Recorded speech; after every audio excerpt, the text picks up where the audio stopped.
one day, February 28th, 2022, I'm going to be starting a journey. It's going to be called The Launcher. It's going to be really a journey for me personally, but to showcase to the world what can truly be accomplished in 90 days.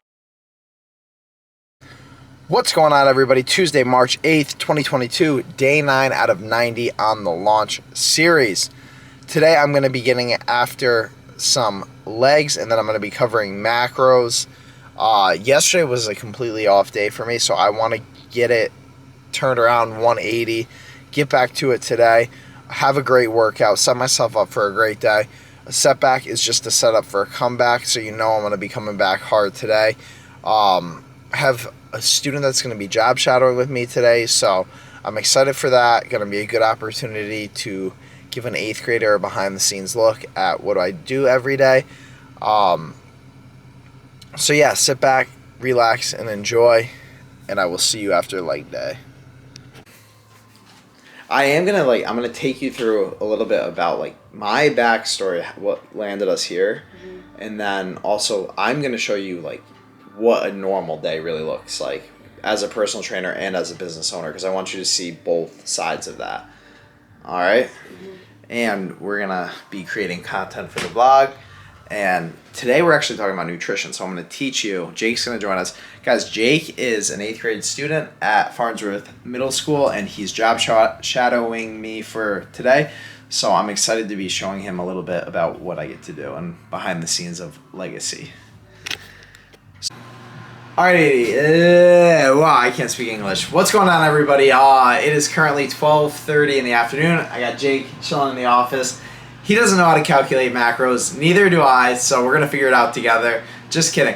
But that's today's topic. So calculating macros, we're going to roll off of what we did yesterday and figure this out. I got my handy-dandy whiteboard out, so this will be a good little tool, and Jake is going to be learning this for the first time as well, too.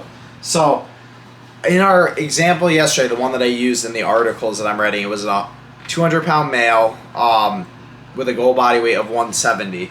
So to figure out their total calories, we're going to take 170, and we're going to say this is the initial part of the diet. So we're going to say 170 times 14, which I'm going to do the math right here, is 2,380 calories. So that's going to be their total calories needed per day in order to begin to lose weight. And that is something that, like we said yesterday, can get played with down to 12 as a factor, or 10, which would bring you down all the way to 1,700.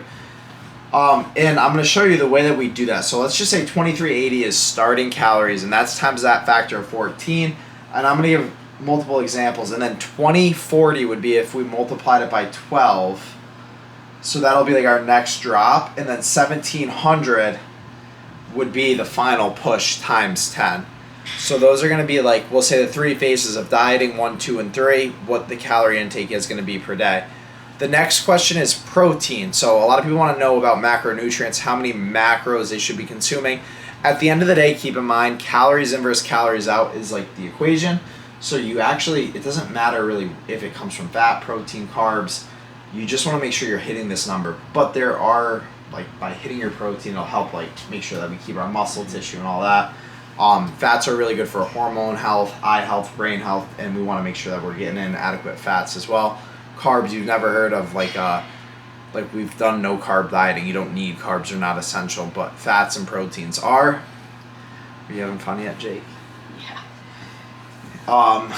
So protein. So for a 200-pound male, you're supposed to get a gram of protein per pound of body weight. So this is a good goal to have when dieting. So it's not a variable that I even play with. I'm going to say that because I'm starting at 200, that 200 grams of protein is going to be how many grams of protein I'm consuming a day throughout the entirety of the process. So that's not going to change at all. Every single day, 200 grams.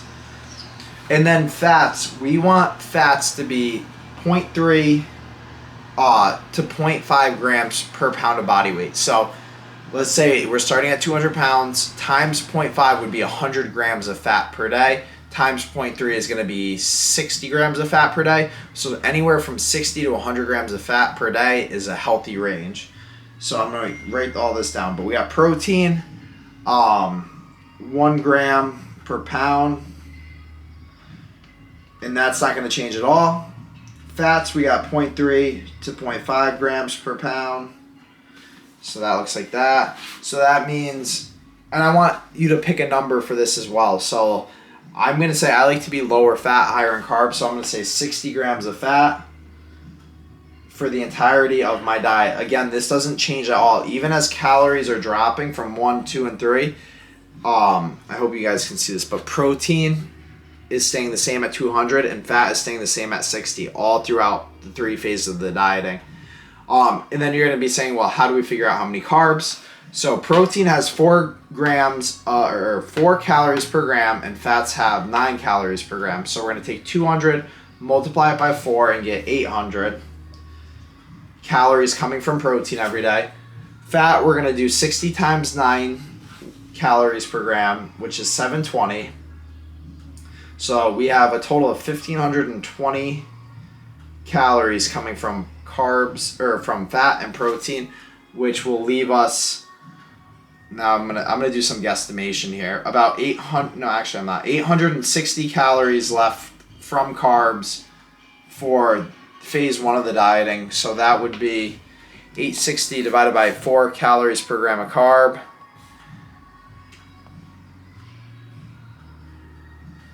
Equals 215 grams. And then for phase 2, we're on 2,000 calories, 2,040, minus the 1,520 from fat and protein, leaves us with 520 calories to play with, divided by 4, would be 130 grams of carbs.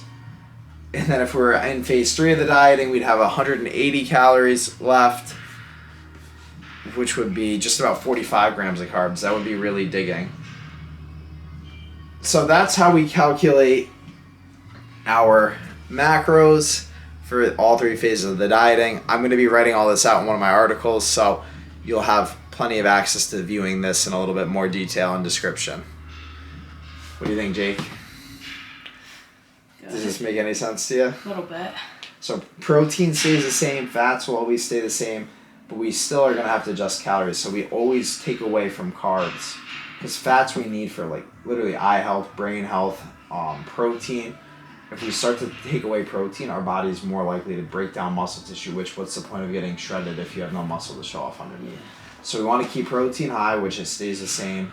Fats stay at least 0.3 to 0.5 grams per pound. So like I said, I like to say this is actually 0.3 grams of fat per pound.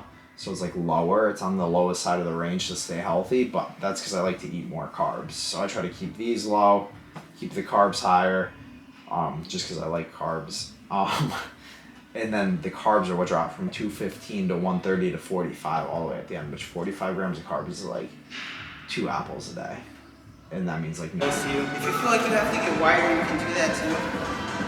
Yeah, so get a nice squeeze right here. Nice. Right, forward, down. Nice squeeze right here. There you go.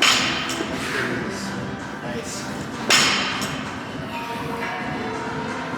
Xavier, what's your Instagram? Xflow Fit. Xflow.fit.